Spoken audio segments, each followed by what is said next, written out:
पाखि आसुछि विश्व प्रसिद्ध धनुयात्रा सजे हेलाणी बरगड़ सहर आउ किछि दिन परे बरगड़ पालटि जीव मथुरा नगरी अंबापाली हेबो गोपपुर जनवरी 3 रु आरंभ हेबो पौराणिक कथावस्तु उपर आधारित धनुयात्रा विश्वर एही सर्वबृहत खोला रंगमंच को अधिक जीवंत और चिताकर्षक करबा पई कलाकार चलाइछंती जोरदार अभ्यास।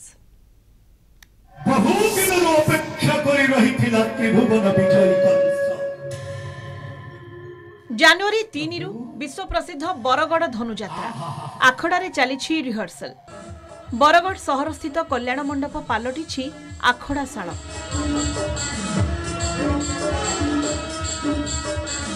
नाट्यगुरु अशोक बेहरा निर्देशन रे समस्त कलाकार चढ़ाई अभ्यास।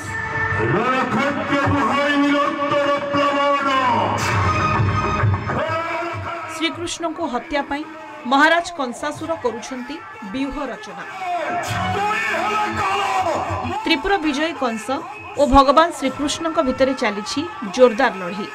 नुआ नुआ संगलाप को नहीं अभ्यास जोरदार करिछंती कलाकार।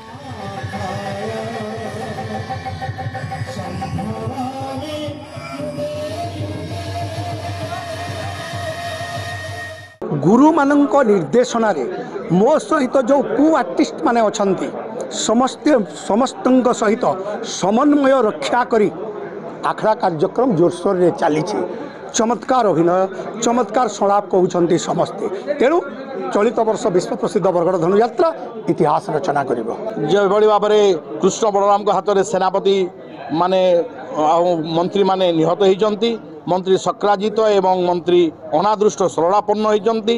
यापर कंस प्रभु को निवेदन करिजंती भक्ति रे जे हे प्रभु पेशी तब सुदर्शन चक्र त्राही कर दिए मत राक्षस जन्मरु, किंतु कृष्ण बलराम नाही करिजंती।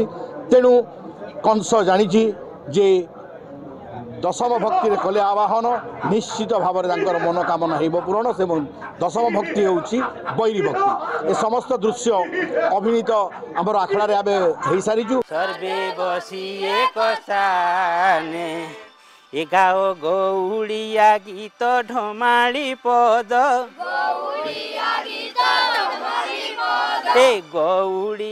आउ दिन कईटा परे अंबापाली गाँ होई जिवो कृष्णमय।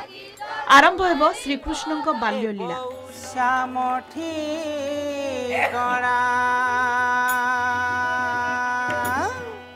गोपपुर पालटुथिबा अंबापाली रे चली जोरदार प्रस्तुति।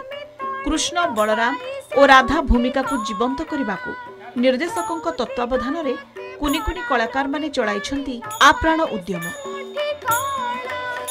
आमे नुआ नुआ डायलॉग माने सिखलु। कंस असुर माक से युद्ध के करनाटा सिखलु। मुई एक्टिंग और गीत के जहाँ फोकस कर से कहलेटा बहुत कहले मते लोकमा को मोर भल अभिनयटा देखावार अच्छे।